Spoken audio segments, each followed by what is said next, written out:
बोलिए श्री वृंदावन बिहारी लाल की जय। आप पंडित हरिश्याम शास्त्री जी के श्रीमुख से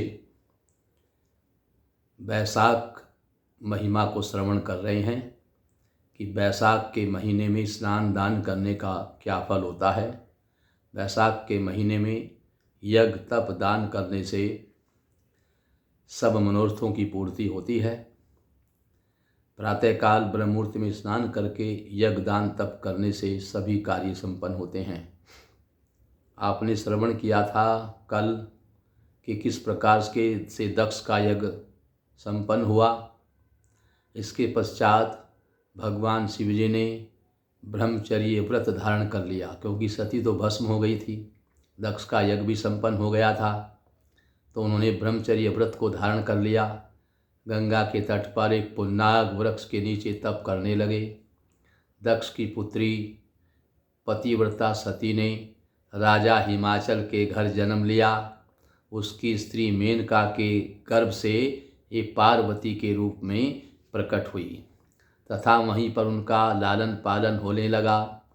उसी समय तारकासुर नामक एक राक्षस उत्पन्न हुआ, जिसने महातप करके ब्रह्मा जी को प्रसन्न कर लिया और यह वरदान पा लिया कि वह देवता, राक्षस, नाग और मनुष्य किसी से नहीं मरेगा, किसी भांति के अस्त्र शस्त्र से नहीं मरेगा।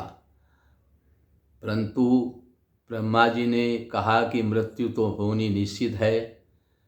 आप भगवान शिव के द्वारा जो पुत्र उत्पन्न होगा उससे तुम्हारी मृत्यु होगी और किसी से तुम्हारी मृत्यु नहीं होगी। अब तारकासुर ने विचार किया कि भगवान शिव की पत्नी तो भस्म हो गई, अब उनके पत्नी ही नहीं है तो फिर पुत्र कहाँ से होगा। इसलिए उसने स्वीकार कर लिया। ऐसा वरदान पा करके कि अब मुझे कोई मारने वाला नहीं है, ना भगवान शिव को पत्नी है, ना उनके बेटा होगा, न मुझे कोई मार सकेगा।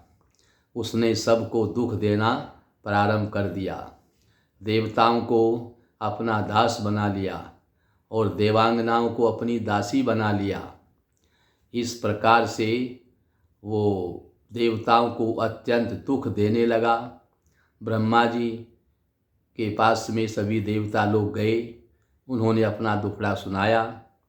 ब्रह्मा जी ने देवताओं के दुख को सुना और कहा, देवताओं, वर देते समय मैंने तारकासुर को कहा था कि उसकी मृत्यु शिव के पुत्र से होगी, अतः सिवाय शिव के पुत्र से उनकी मृत्यु किसी से नहीं होगी। शिवजी की स्त्री सती ने दक्ष के यज्ञ में अपने शरीर को भस्म कर दिया है। अब उसने पार्वती के रूप में हिमाचल के घर में जन्म लिया है। परंतु भगवान रुद्र हिमाचल के शिखर पर घोर तप कर रहे हैं, सो ऐसा उपाय करना चाहिए जिससे शिव का पार्वती के साथ में पाणी ग्रहण हो जाए। तब सब देवताओं ने इंद्र सहित अमरावतीपुरी में जाकर गुरु बृहस्पति जी से सलाह ली और फिर इंद्र ने अपने कार्य की सिद्धि के लिए नारद जी को बुलाया और उनसे कहा कि हे नारद जी, आप हिमाचल के घर जाकर उनको समझाइए कि पहले जन्म में दक्ष की पुत्री जो सती थी वह शिवजी की पत्नी अब पार्वती के रूप में आपके यहाँ पुत्री के रूप में प्रकट हुई है। सती के वियोग में श्री महादेव जी आपके शिखर पर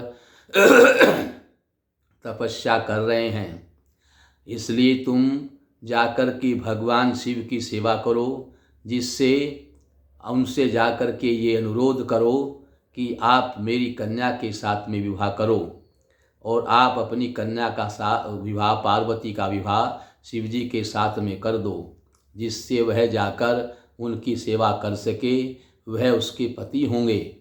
इंद्र की आज्ञा पाकर नारद जी को जैसा समझाया गया था वैसा ही करने के लिए चले गए और फिर इंद्र ने कामदेव को बुलाया कि सब देवताओं के हित के लिए तुम बसंत ऋतु के सहित तपोवन में जाकर जहाँ भगवान शिव तपस्या कर रहे हैं जाओ और वहाँ पर बसंत का विस्तार करो।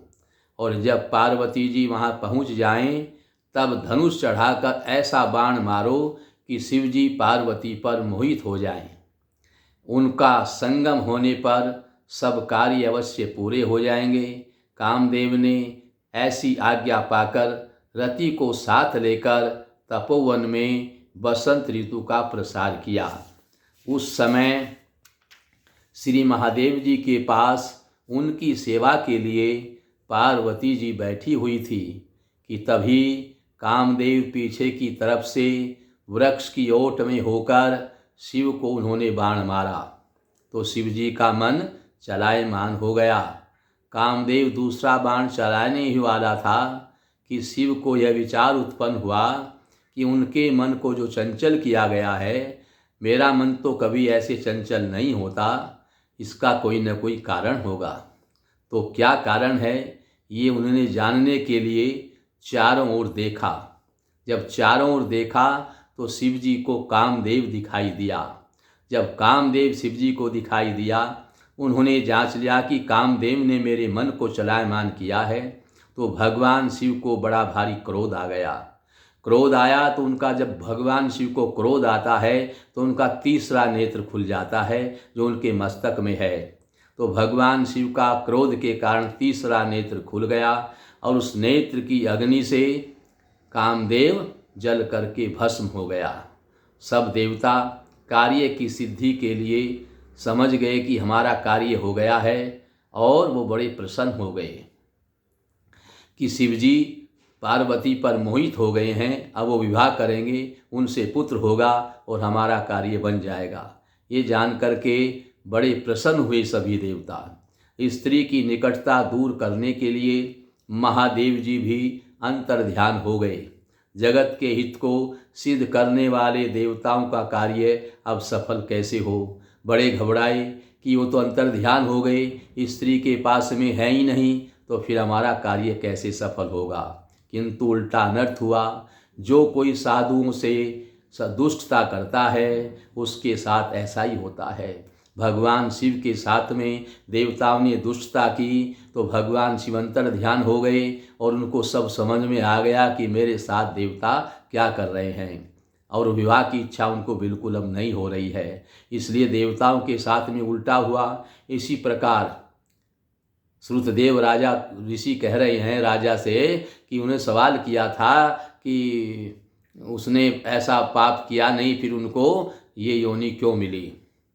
उन्होंने किसी साधु ब्राह्मणों की सेवा नहीं करता था, लेकिन उनको पीड़ा भी नहीं पहुंचाई, तो फिर उनको कुत्ते की योनि क्यों मिली ये वो जानना चाहते थे। उस बात का उत्तर देते हुए ऋषि श्रुतदेव कह रहे हैं कि इंद्र देवताओं ने जैसा किया उनको वैसा ही फल मिला। इसी प्रकार वह इक्ष्वाकु वंश का राजा भी साधुओं को अप्रिय था, क्योंकि वो साधुओं की सेवा नहीं करता था। आप सबकी सेवा कर रहे हैं, साधु ब्राह्मणों की नहीं कर रहे हैं, तो अप्रिय तो लगेगा, उनको नाराज तो होंगे। आप भले ही आपने उनको पीड़ा नहीं पहुंचाई, लेकिन उनके सामने आप खूब धर्म के कार्य कर रहे हैं और साधु ब्राह्मणों को कुछ नहीं सेवा कर रहे हैं, इसलिए वो उसको अप्रिय था। साधु उसको प्रेम नहीं करते थे, क्योंकि वह भली भांति साधुओं की सेवा नहीं करता था। इसलिए उसने महान दुख भोगे और बुरी योनि में जन्म लिया। इसी प्रकार कामदेव ने शिव का बुरा करने से दुख उठाया। कोई किसी का बुरा करता है तो उसको दुख उठाने ही पड़ते हैं, इसलिए हमें किसी का बुरा नहीं करना चाहिए और जितना हो सबका प्रिय कार्य करना चाहिए। यही बात श्रुतदेव ने राजा अम्बरीश को बताई। इसको सुनकर के राजा गदगद हो गया और प्रसन्न होकर के, संतुष्ट होकर के अपने स्थान को चला गया। बोलिए शंकर भगवान की जय।